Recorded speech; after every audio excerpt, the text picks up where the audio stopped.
Well, it's currently the Harley J. Earl Trophy, but if you keep this up, Denny Hamlin, it's going to have to become the Denny Hamlin Trophy. And I go back to what you and Gabe Hart talked. I believe it was yesterday before the race started, and he reminded you 25 years since someone has repeated. How important was that to you coming into this race this weekend? Very. He reminds me all the time that we can make history. It's up to us to go do it. But I tell you, I couldn't do it without the race team. The cars are so fast, and just been very fortunate. Each win has been so different in the way that we've won them. But I tell you, each one is got a special place in my heart for it. I've got to walk you through that final restart. Now, the first part of it was before the restart. You made the decision to go to the top and leave the teammates on the bottom. Was there any apprehension in doing that when Ryan Newman was the guy who really pushed you all day long? Yeah, I mean, I second-guessed myself a little bit. I mean, I got to the point where I asked the crew chief, what do you think? And he's like, well, why are you asking me? What does your playbook say?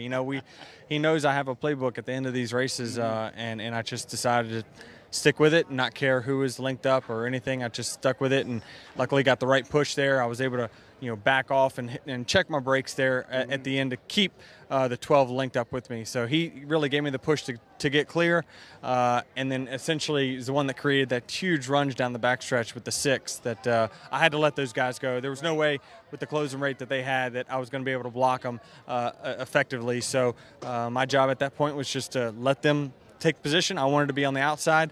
I linked up with the 12 there, and I knew I was going to give him in turn a push off a 4 that he was going to do something with, and that the race was not over for me. So once I saw I got him to the 6, I decided to get as far away from those guys as I could, knowing that there was likely going to be contact. And luckily the 6 kind of just came right across my nose there, and I saw the 12 slightly ahead, went down there, side drafted him, and pulled out the victory. So wait, so when the 12 and 6 go by you, you were not thinking your race is over? Because I would say everybody in the grandstands and half of pit road thought, well, Denny's done. How did you make it happen from there? Well, a lot of that is my spotter making a great call to check up there, because I was going to be beside the 12 entering turn 3, but we were done. My best shot was to push him to the lead and let those 2 fight it out and me pick up the trash in the end. But it worked out fortunate where Ryan barely got clear of our nose there, and I was able to side draft the 12 right at the line. So that's the mechanics of it, but then you learn about the Ryan situation, and is it difficult to celebrate in sort of a muted situation like that where you don't know at the time of when we're taping this what's going on with Ryan? Yeah, I mean, that's the number one precedent that we all have to think about at this time. I mean, this is way more important than any victory that you might have, no matter how big the race is. So I'm good friends with Ryan. We worked well together, as you saw at the end of the race.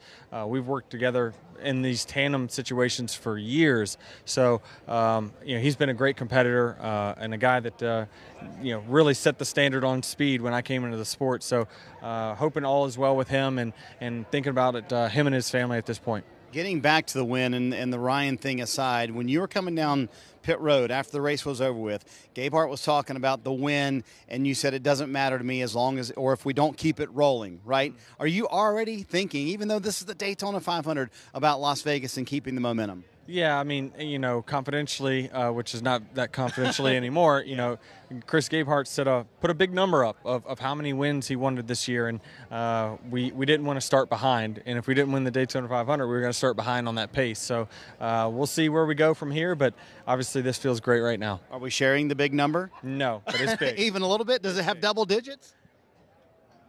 Good call. There you go, Denny Hamlin looking for double-digit win. And, yeah, if you're going to have double-digit wins in a season, you kind of need to start in Daytona. Hey, motorsports fans, thanks for watching. Make sure you hit subscribe before you go for all the latest news and highlights across motorsports.